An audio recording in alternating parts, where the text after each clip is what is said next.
Hello everyone, let's talk about generators in PHP. They exist in the language for a quite long time and we need to know how and, more important, when to use them. If we are talking about basic concept, a generator is a function that uses keyword yield to return data. When a yield statement is reached, the state of the function is preserved, allowing generator to pause its execution and resume from the same point later. This behavior makes generators both memory efficient and performant, as they only produce values as needed. But what does this exactly mean? So let's jump into a code sample. I have a simple test.txt file with a bunch of lines. It doesn't really matter. And I have two realizations of reading this text file line by line. One is using a usual approach. We just read this text file, and other uses generator approach. And we are going to compare which one is more suitable and why. So, on the right side, we can see a common approach of reading file line by line. We are opening text file in a reader mode. We check if file was opened successfully, and then we read this file line by line with the help of function fgets. And with each line, we usually don't just read for something, because reading don't gives us some value. Usually we want to make some sort of operation above this line, above this string. Save this string in another persistent storage, or we can make some sort of manipulation. If we are reading from a CSV file or from Excel file, maybe we want to make some sort of mathematical operations. It depends. But what's important here is that we are passing this variable line to our function, to our method or class, etc. and we are pushing it down in some sort of realization. On the opposite side, we have the same function, but it returns a generator. A generator is a class that implements iterator.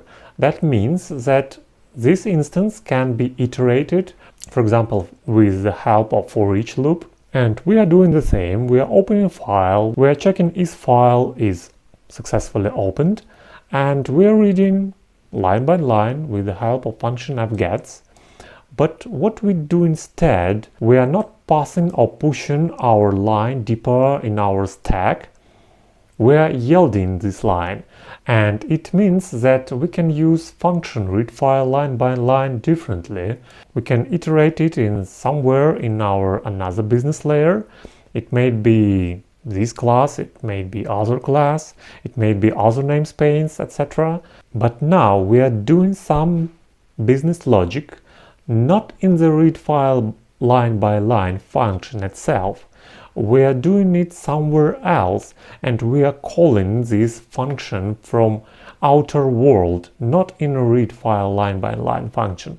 So in the first approach, when we in our common approach, we pass in our line down the stack. We are calling exact function, make some business logic, and we make our stack deeper. On the other hand, with the help of generator, it helps us not to grow our stack deeper. It helps to pop up this data. It helps to flow it up. If we draw a little bit, so in the first approach, the data flow is from up to bottom. It goes from up to down, and we are growing our stack.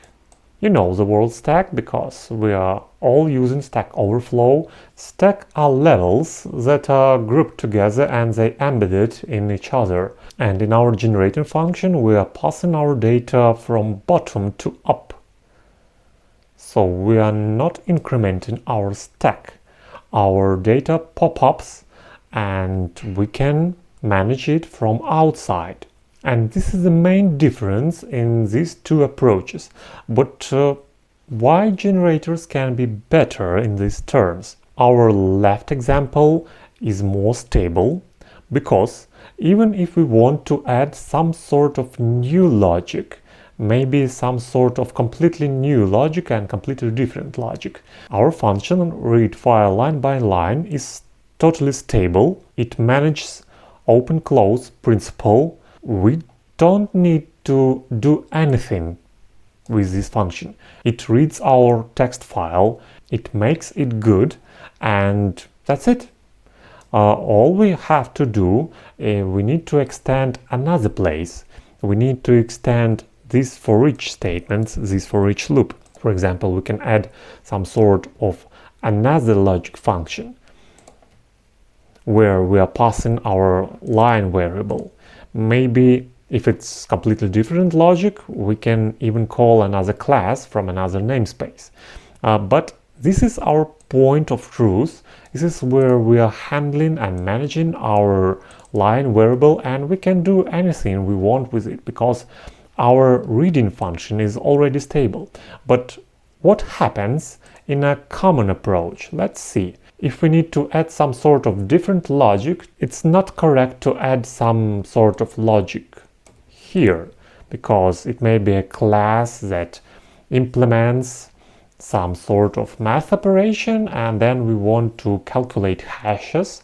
And if we are talking about solid principle, we need to talk about the letter S, so single responsibility principle, and it says that every unit, maybe our class, should approach only one thing, and each class should do it well. So it's not correct to call make some business logic 2 from function make some business logic, because two goals of these different functions are quite different. What can we do here? So we need to call this another different logic function from our readFileLineByLine. So, and every time we need to change something, we need to return to this function, and we need to make some sort of changes right here in the function that reads our data. And this approach makes possibility of mistakes a little bit higher.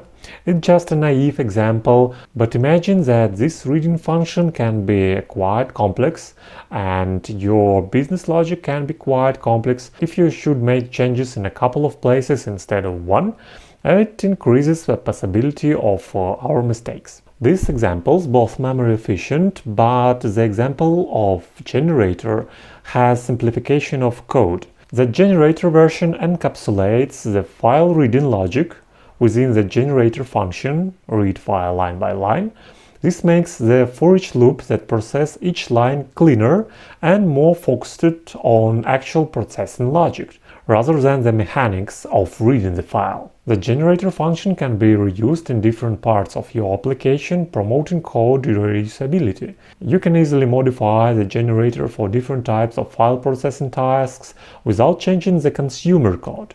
And the consumer code is our reading function.